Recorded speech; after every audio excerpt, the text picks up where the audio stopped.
श्री चुटकी महाराज की जय, जय श्री माता जी की जय।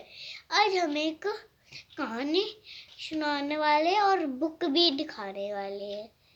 चलिए शुरू करते हैं।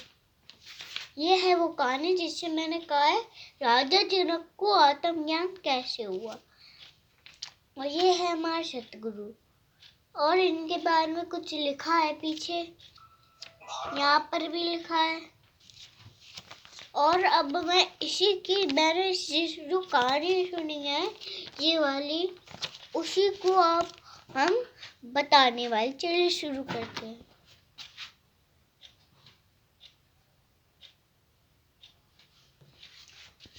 और ये हमारे सतगुरु जी, और ये है इनके पिताजी, ये उनकी माता, और ये सतगुरु जी है। चलिए शुरू करते हैं। एक बार की बात है, एक राजा थे, वो सो रहे थे और उनको सपने में आया कि मैं गरीब बन गया हूँ और मुझे बहुत चलते चलते मुझे प्यास और भूख लगी। तो उनको एक झोपड़ी दिखी, तो उनको गए, माई या खाने को कुछ है। ने पूछा तो उन्होंने कहा खाने को तो कुछ नहीं है, बस दाल चावल रखे, मन हो तुम्हारा तो बना लो।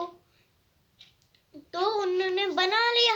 आधी कच्ची थी, देखा हमने, आधी कच्ची आधी पक्की। और आगे थोड़ी गलती से पानी गिर गया तो वो जल नहीं रही थी, लकड़ियाँ थोड़ी जल नहीं रही थी, बहुत कम जल रही थी। तो वो खाना ठंडा होने के लिए रख दिए और थोड़ा टहल रहे, तभी दो भैंस लड़ते आई और उसको धूल में मिला दी। और वो बहुत दुखी हो गए और तभी उनका सपना टूट गया। वो उठ गए। उसने कहा ये क्या था, मैं अभी सच है या मैं गरीब हूँ, मेरा अवस्था कौन सी है। चलो एक काम करते हैं कि मैं पूरे गांव में प्रचार फैला देता हूँ कि मेरा जो प्रश्न का उत्तर देगा उसको मैं अपना राज्य और मन दे दूंगा। तो वो पूरे गांव में प्रचार फैलाते और वो सब सुन के अपने घर में जो भी उनके किराएदार थे उनको बता के वो कल सुबह आ जाते हैं। और उनका बहुत बड़े विद्वान आते हैं, लेकिन वो उससे पूछे, लेकिन वो सोचते कहते हैं कुछ तो कहते हैं, कौन सच है? परमात्मा ही सच है, जो मैं हूँ, मेरी पूजा करो। तो ये भी नहीं सच था, कुछ भी सच नहीं था। उन्होंने कहा जो अभी आप किसी ने कहा जो आप वही सच है। कुछ लोगों ने कहा कि जो गरीब है वही आप सच हो। ऐसे करते करते कोई नहीं दे पाया और जो ये दंड मिला था, अगर वो सिंहासन में बैठ के जो भी उत्तर देगा, अगर नहीं दे पाया तो उसको मौत की सजा देगी। अगर वो नीचे बैठ के कहा, नीचे वो खड़े होके कहा, तो उसकी फांसी की सजा देगी। अगर वो बैठ के सही उत्तर दे दिया, नहीं दे पाया, तो उनको जहाँ पर रहता वहीं पर बैठा लेना जाएगा। तो एक सब बहुत से बड़े विद्वान आए और कोई नहीं दे पाया। अष्टावक्र जी के पिता भी आए, लेकिन वो भी नहीं दे पाए।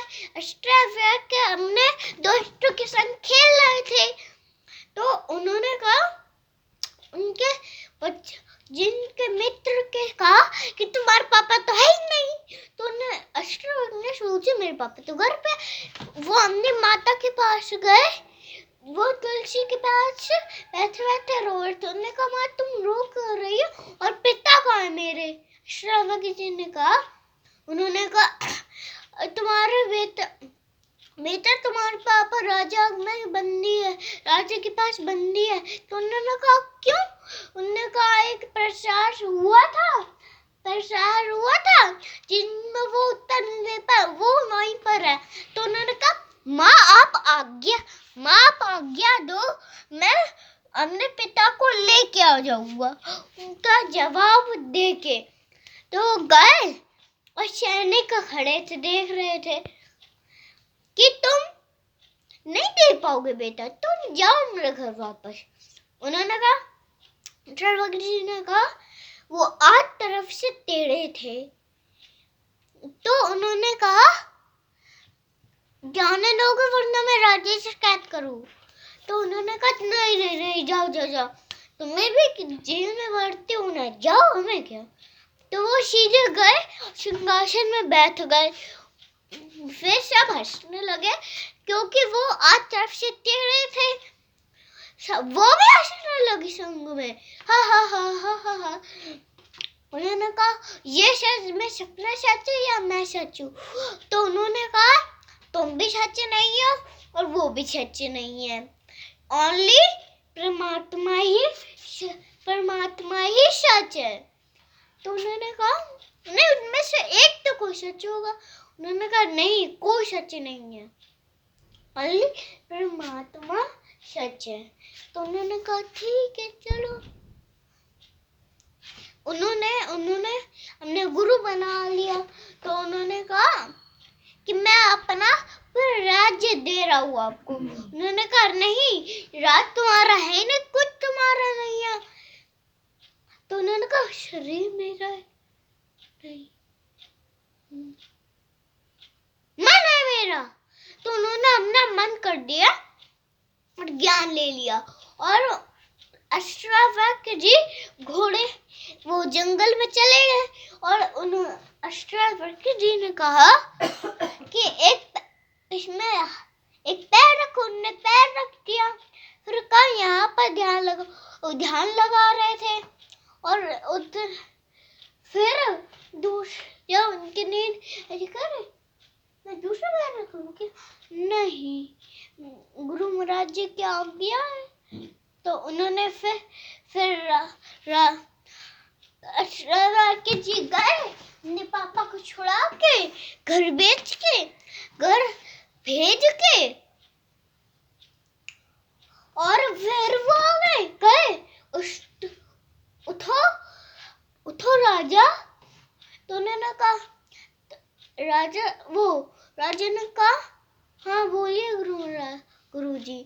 तो उन्होंने कहा तुम्हें परमात्मा के दर्शन हो गए, परमात्मा के दर्शन हो गए? उन्होंने कहा हाँ, परमात्मा के दर्शन मुझे हो गए, पहले से ही हो चुके हैं।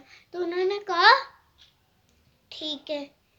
इसमें उसके बाद कहा मैं राज्य नहीं तो मैं कहाँ रहूं?